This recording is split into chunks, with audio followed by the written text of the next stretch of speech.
दोस्तों, मेरे जैसे यूट्यूबर्स पर सरकारी हलकों की पैनी नजर रहती है, ये बात सुनी थी, लेकिन अब ऐसा लगता है कि सच में ये बात, इसमें कोई सच्चाई है, क्योंकि पिछले काफी घंटों से लगातार जो बात मैं उठा रही थी, आखिरकार उस मांग को मान लिया गया। दोस्तों, गोदी मीडिया ने तो ये सवाल उठाया नहीं, लेकिन कल से लगातार अपनी लगभग हर वीडियो में मैं ये बात बोल रही थी, ये सवाल उठा रही थी कि कम से कम इतना बड़ा प्लेन क्रैश हो गया, 275 लोगों की जान चली गई, भारत सरकार का एविएशन मंत्रालय कहाँ है? एविएशन मिनिस्टर को सामने आकर कम से कम प्रेस कॉन्फ्रेंस तो एड्रेस करनी चाहिए, बताना तो चाहिए कि आखिर इस पूरे मामले में शुरुआती जांच क्या कहती है। ऐसा लगता है कि मेरी बात सुनकर आखिरकार भारत सरकार के एविएशन मिनिस्टर को सामने आना पड़ा, प्रेस कॉन्फ्रेंस करनी पड़ी, लेकिन उस प्रेस कॉन्फ्रेंस में भी भारत सरकार के मंत्री कैसे उठकर चले गए, या फिर ये कह ले कि सवालों से भागते दिखे, ये अपने आप में बताता है कि इस सरकार को सवालों से कितना एतराज है, कितना डरती है ये सरकार सवालों से। साथ साथ में इस वीडियो में आपको ये भी बताऊंगी दोस्तों कि कैसे इस पूरे मामले में प्रियंका गांधी वाड्रा ने वो सवाल उठा दिए हैं जिनको उठाने पर अब तक कोई भी विपक्षी दल उसका जोखिम नहीं उठा रहा था। दोस्तों, एविएशन मिनिस्ट्री चंद्रबाबू नायडू के कोटे में उनके पास है, तो जब से ये प्लेन क्रैश हुआ तब से एविएशन मिनिस्टर राम मोहन नायडू को लेकर लगातार हर कोई सवाल पूछ रहा था कि मंत्री जी कहाँ हैं, कम से कम प्रेस कॉन्फ्रेंस तो करें। लेकिन उनकी और छिछलेदर तब हो गई जब एक वीडियो, या फिर ये कह ले कि एक रील उन्होंने पोस्ट की। आप चाहें तो मेरा ये वीडियो देख सकते हैं। सबसे पहले मैंने आपके सामने ये बात रखी थी क्योंकि मैंने ये चीज नोट की तो मुझे बहुत खराब लगा कि इतना बड़ा प्लेन हादसा हो गया और उसमें यहाँ मंत्री जी आते हैं ग्राउंड जीरो पर, उसके बाद कैमरामैन उनको कवर करता है, फिर उस वीडियो को एडिट किया जाता है, उसमें म्यूजिक लगाया जाता है, ट्रांजिशन लगाया जाता है, उस रील को रखा जाता है। मतलब ये रील रखने का, रील शेयर करने का कोई वक्त नहीं था। जब मंत्री की किरकिरी हुई तो आखिरकार मंत्री राम मोहन नायडू सामने आए और उन्होंने प्रेस कॉन्फ्रेंस की। प्रेस कॉन्फ्रेंस में बेसिकली राम मोहन नायडू ने बताया कि उनकी सरकार इस पूरे के पूरे मामले में कर क्या रही है, लेकिन अब तक ये नहीं बताया कि जांच का दायरा कहां तक पहुंचा है, जांच एग्जैक्टली पहुंची क्या है। हाँ, उन्होंने ये कहा कि एक हाई लेवल कमेटी गठित कर दी गई है, 3 महीने के अंदर वो हाई लेवल कमेटी अपनी रिपोर्ट सौंप देगी, मंडे से उसकी बैठकें शुरू हो जाएंगी। इसके अलावा भी कई और बैठकें और कई और जांचें भी चल रही हैं। इसके अलावा दोस्तों, राम मोहन नायडू ने यह भी बताया कि ब्लैक बॉक्स भी मिल चुका है, उससे भी कई सवालों के जवाब मिल सकते हैं। दोस्तों, राम मोहन नायडू तारीफ भी कर रहे थे गृह मंत्री की, पीएम की, कि देखिए वो आए, उन्होंने इतनी पर्सनली मामले को लिया। मोदी जी की तारीफ उन्होंने की कि वो आए, उन्होंने पर्सनली बैठक ली और उनके आने से हमको बहुत मदद मिली। लेकिन जब बात सवालों की आई तो क्या आप जानते हैं दोस्तों कि एविएशन मिनिस्टर ने क्या कहा और क्या किया? ये देखना और समझना इसलिए भी जरूरी है क्योंकि इसके बाद प्रियंका गांधी जो कहती हैं वो इसी से एक तरह से एक कदम आगे जाता है। दोस्तों, जब पूरी प्रेस कॉन्फ्रेंस करीब आधे घंटे 20-25 मिनट के आसपास की पूरी प्रेस कॉन्फ्रेंस थी, पहले अधिकारियों ने इस प्रेस कॉन्फ्रेंस को संबोधित किया, फिर मंत्री राम मोहन नायडू ने प्रेस कॉन्फ्रेंस को संबोधित किया, पूरी डिटेल दी उन्होंने, और उसके बाद जैसे ही सवालों की बात आई, सवाल पूछने की बारी आई रिपोर्टर्स की, मंत्री जी उठकर कुछ यूं चले गए कहते हुए कि ये सवाल का जवाब देने का सही वक्त नहीं है। देखिए, No questions.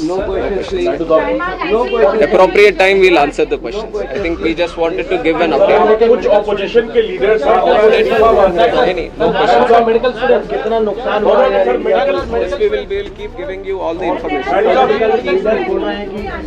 We'll keep giving you all the information. Sir, medical students बताएंगे उसका।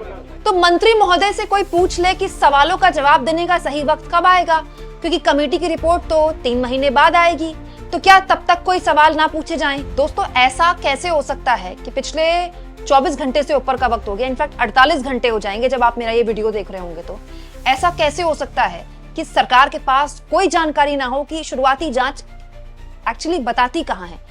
दुनिया नमान में अलग अलग तरह की थ्योरीज चल रही हैं। कोई कह रहा है पायलट की गलती है, कोई कह रहा है इंजन खराब हो गया, कोई कह रहा बर्ड हिट हो गया, कोई कह रहा है ईंधन बहुत ज्यादा था, कोई ये कोई वो, तमाम तरह के सवाल हैं। लेकिन नायडू यहाँ पर ऐसे सवालों से बचते हुए दिखाई दिए जैसे अगर किसी सवाल का जवाब वो दे देंगे तो उनकी कौन सी कमजोरी सामने आ जाएगी। मतलब इस तरह के मामलों में आप प्रेस कॉन्फ्रेंस कर ही इसलिए रहे हैं ना, मीडिया के सामने आ ही इसलिए रहे हैं ना कि आपको फेस करना है लोगों को, आप सवालों के जवाब तो आपको लेने चाहिए। मतलब ये अजीब सी बात है। वहीं दूसरी ओर दोस्तों, प्रियंका गांधी से मीडिया ने इस मामले को लेकर सवाल पूछा तो उन्होंने कहा, पूरा देश शोक में है, हमने इतने सारे लोगों को खो दिया, इसमें हर उम्र के लोग हैं, बच्चे, बुजुर्ग और जवान।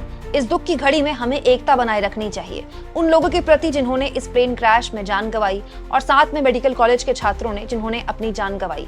लेकिन इसके साथ साथ ये समझना और जानना भी जरूरी है कि आखिर चूक कहाँ हुई। मुझे पूरी उम्मीद है कि जो एजेंसियां इस काम में लगी हैं वो कुछ दिनों में देश को बताएंगी कि आखिर हुआ क्या, ताकि आगे ऐसा ना हो। दोस्तों, प्रियंका गांधी कह रही हैं कि हमें दुख की घड़ी में एक होने की जरूरत है और ये हमारे समाज की मजबूती है कि चाहे किसी परिवार में मुसीबत आए, किसी मोहल्ले में मुसीबत आए, किसी शहर में मुसीबत आए या फिर देश पर मुसीबत आए तो देश एक हो जाता है। ये बात सच है दोस्तों कि 275 जिन लोगों की जान गई इस प्लेन क्रैश में, वो हम सबका जो एक शोक है, ये साझा शोक है, ये साझा दुख है। लेकिन अब सवाल ना पूछे जाएं तो कब पूछे जाएं। दोस्तों, राम मोहन नायडू ने प्रेस कॉन्फ्रेंस में लोगों से अपील की कि ऐसे ही वो लोगों के प्रति अपनी संवेदनाएं व्यक्त करते रहें और लोगों को सपोर्ट दें। ये बात सच है दोस्तों, लोग तो सपोर्ट दे ही रहे हैं जो पीड़ित परिवार है उनको, लेकिन पीड़ित परिवार सांत्वना से आगे कुछ चाहते हैं। पीड़ित परिवार सवालों का जवाब चाहते हैं। पीड़ित परिवार ये जानना चाहते हैं कि आखिर हुआ क्या कमेटी बनाकर मामले को रफा दफा किया जा रहा है। मतलब ऐसा कैसे हो सकता है दोस्तों कि इतना गंभीर मसला है, इसको लेकर इस्तीफा तो देना छोड़िए, सवालों के जवाब तक नहीं दिए जा रहे हैं। जब हमारे जैसे यूट्यूबर्स ने लगातार दोस्तों कल अपनी हर वीडियो में और आज भी सुबह से हर वीडियो में मैं बार बार बोलती रही कि राम मोहन नायडू प्रेस कॉन्फ्रेंस क्यों नहीं कर रहे हैं, जवाबदेही से क्यों बच रहे हैं। ना पीएम प्रेस कॉन्फ्रेंस करते हैं, ना एचएम प्रेस कॉन्फ्रेंस करते हैं। पहलगाम जैसा इतना बड़ा आतंकी हमला हो गया, अब तक गृहमंत्री ने प्रेस कॉन्फ्रेंस तक नहीं की और अब उनके मंत्री भी प्रेस कॉन्फ्रेंस से बच रहे हैं। तो आखिरकार अब राम मोहन नायडू को आगे किया गया प्रेस कॉन्फ्रेंस के लिए, लेकिन वो सवालों से क्यों बच रहे हैं। क्या हो जाता अगर 4 सवालों के जवाब वो ले लेते।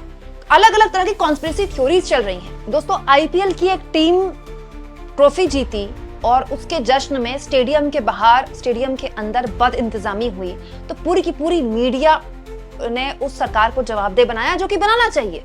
बिल्कुल सही बात है, क्योंकि इंसानी जान की कोई कीमत है ना। ये तो उससे भी ज्यादा भयानक और डरावना मामला है। ये एक ऐसा मामला है जिसमें आप जो सबसे सुरक्षित यात्रा मानी जाती है, हवाई यात्रा, उसको लेकर एक डर पैदा हो गया यात्रियों के बीच। दोस्तों, मैं अभी भी कहती हूँ, मैं हवाई सफर भी करती हूँ काफी, हम सब ट्रेन में भी सफर करते ही हैं, रोड में भी सफर करते ही हैं। सबसे ज्यादा सुरक्षित यात्रा मानी जाती है हवाई यात्रा, और इसीलिए आदमी उसके लिए इतना महंगा टिकट लेता है। लेकिन बड़ा सवाल यह कि उस हवाई यात्रा को लेकर मन में एक डर पैदा हो रहा है। दोस्तों, राम मोहन नायडू को प्रेस कॉन्फ्रेंस में उन सवालों के जवाब नहीं देने चाहिए कि एयर इंडिया की बदइंतजामी को लेकर लगातार सवाल उठ रहे हैं। लगातार हाल के महीनों में, जब से एयर इंडिया सरकारी हाथों से निकलकर टाटा के हाथों में गया, तब से लगातार एयर इंडिया में बदइंतजामी की खबर आ रही है। सवाल एसी खराब होके क्रैश होने का नहीं है। बिल्कुल, अगर किसी विमान का एसी खराब है तो वो क्रैश नहीं होगा, लेकिन कम से कम यात्री लगातार सरकार को चेता रहे थे हाल के दिनों में कि देयर इज समथिंग रॉन्ग। तो एयर इंडिया की इस बदइंतजामी को लेकर एविएशन मिनिस्टर ने क्या किया? एविएशन मिनिस्टर को क्या इसकी जवाबदेही नहीं होनी चाहिए थी? और अगर 4 सवाल पत्रकार ये पूछ लेते तो क्या हो जाता? क्या मतलब होता है एविएशन मिनिस्टर का बिना सवालों के जवाब दिए यहाँ पर उठना? अजीब बात देखिए दोस्तों, ये वो देश है जहां 11 साल पहले इस्तीफे हो जाया करते थे, मंत्रियों के इस्तीफे, और अब मंत्री लोग सवालों के जवाब तक देने को राजी नहीं है। तो मंत्री महोदय को अगर संबोधन ही देना था तो वो तो YouTube चैनल में आकर दे सकते थे, दूरदर्शन का माइक लग जाता या एविएशन मिनिस्ट्री के YouTube चैनल का माइक लग जाता और मंत्री जी अपनी बात बोलकर चले जाते। जब मीडिया से बात ही नहीं करनी थी तो मीडिया को बुलाया क्यों गया यहाँ पर? आप इस मुद्दे पर क्या सोचते हैं दोस्तों? कमेंट बॉक्स में जरूर लिखें और जितना हो सके चैनल को शेयर करें, सब्सक्राइब करें और थैंक्स और ज्वाइन के ऑप्शन से दोस्तों अगर आप चाहें तो आर्थिक तौर पर भी चैनल के हाथ मजबूत करें, क्योंकि यकीन जानिए इस तरह के सवाल केवल मेरे जैसे यूट्यूबर ही उठाएंगे। और आपके लिए हर खबर लाने के पीछे मेरा मकसद ये है कि न केवल आप अपने अधिकारों को लेकर जागरूक हो, बल्कि आपको कोई तो आवाज मिले, कोई तो हो जो आपके सवाल पूछे, कोई तो हो जो इस सरकार को जवाबदेह बनाए। दोस्तों, कल से लगातार मैंने ये सवाल उठाया, तब जाकर आज सरकार को कम से कम प्रेस कॉन्फ्रेंस तो करनी पड़ी।